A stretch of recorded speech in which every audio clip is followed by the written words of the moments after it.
Bonjour mes amis, j'espère que vous allez bien, vous avez bien dormi, etc. Donc aujourd'hui, nous allons parler de la place de l'erreur dans le processus de l'apprentissage.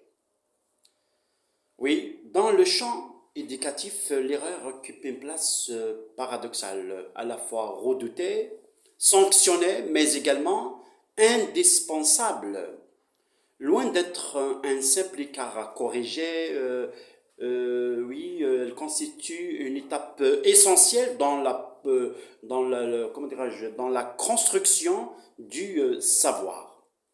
Réfléchir à la place de l'erreur, c'est interroger les pratiques pédagogiques, les représentations sociales de la réussite et la manière dont l'élève progresse. En Algérie, comme en France, les conceptions diffèrent, mais l'enjeu demeure le même. Faire l'erreur est un outil d'apprentissage plutôt qu'un stigmate. Alors, l'erreur est un indicateur du raisonnement de l'élève. Toute erreur, qu'elle soit linguistique, logique ou méthodologique, est un révélateur du cheminement intérieur de l'élève. Elle indique ce qu'il a compris, ce qu'il n'a pas compris, ou ce qu'il croit comprendre.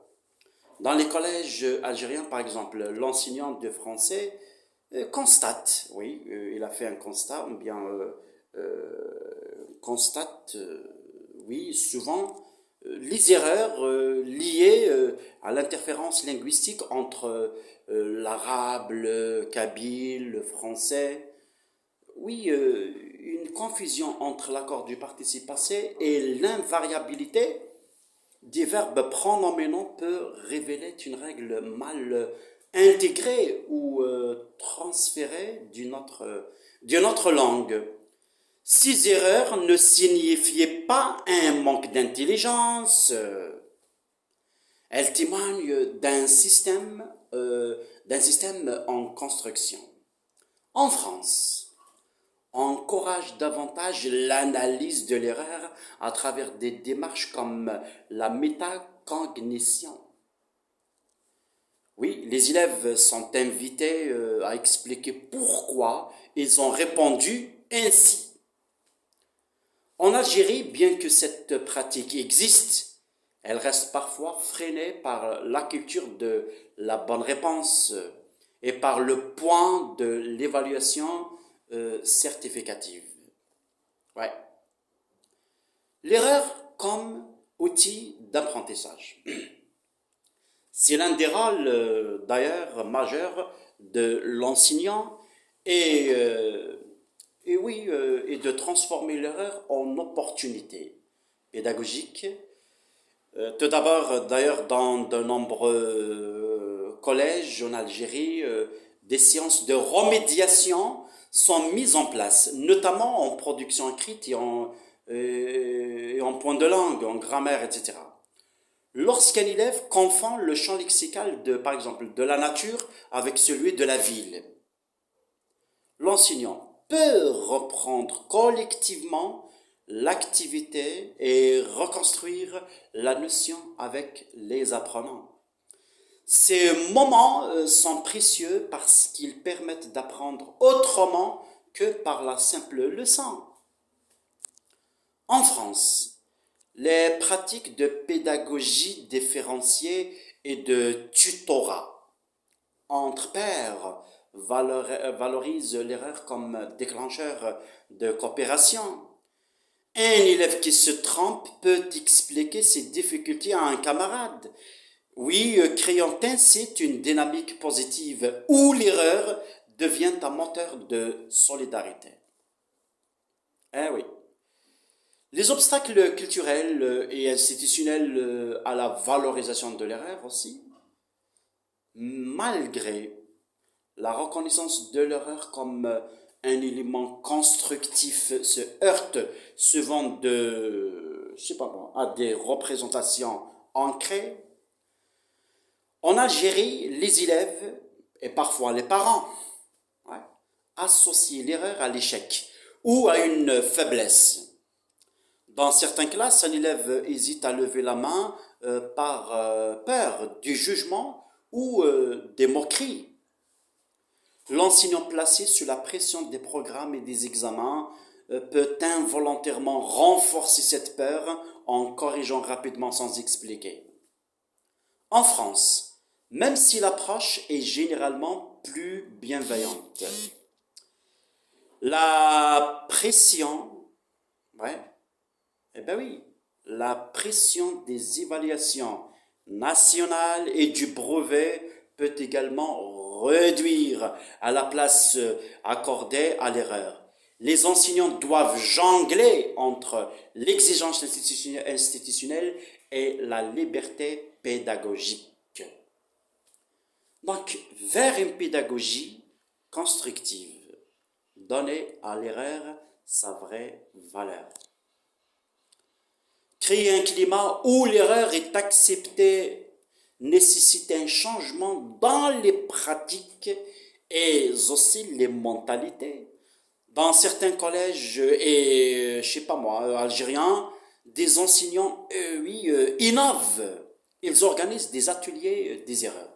Oui. Où chacun apporte une erreur fréquente et l'on construit ensemble la bonne démarche. Et cette approche diminue la peur de se, comment dirais-je, la peur de se tromper et renforcer l'estime de soi.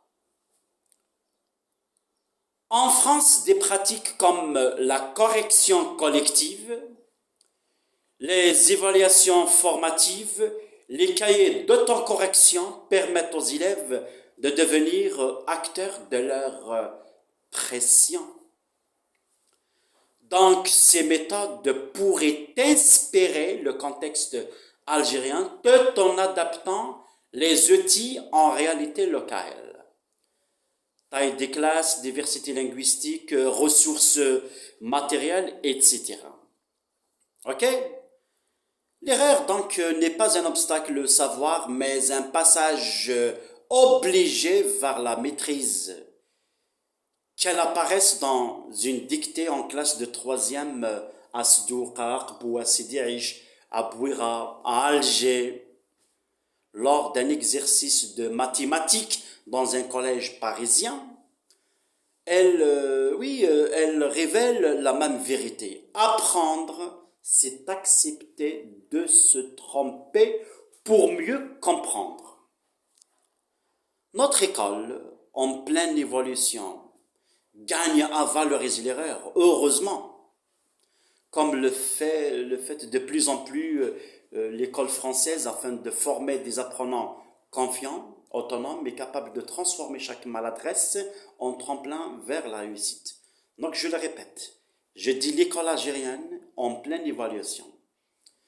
Oui, gagne cette valorisation, comparativement aux écoles françaises.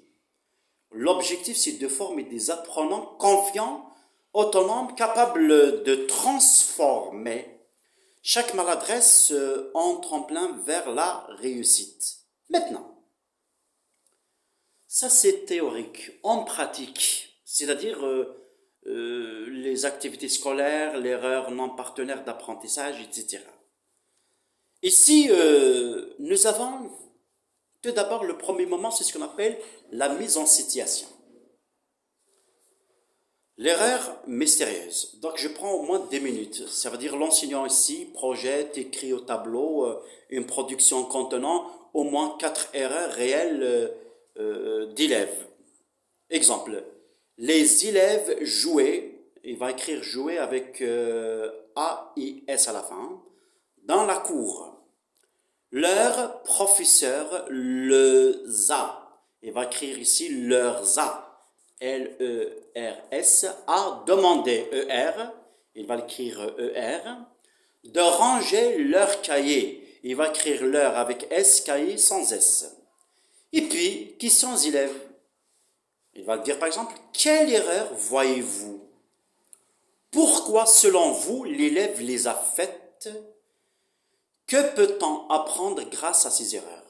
Donc ici, on valorise quoi? La réflexion, mais ce n'est pas la bonne réponse. 2. Travail en groupe, le détective des erreurs. Les élèves sont répartis en groupes de 4, par exemple. Chaque groupe reçoit une petite fiche avec 5 erreurs fréquentes en cours de français. Les accents, les accords, confusion de sens, etc. Syntaxe. La consigne, trouver l'erreur, expliquer pourquoi l'erreur, par exemple, apparaît, interférence langue maternelle, règle non comprise, proposer une correction, indiquer ce que l'erreur vous apprend. Le but ici, c'est quoi? C'est transformer l'erreur en apprentissage. Mais les débats, en Algérie, on a peur de l'erreur. Par exemple, chaque groupe partage un constat.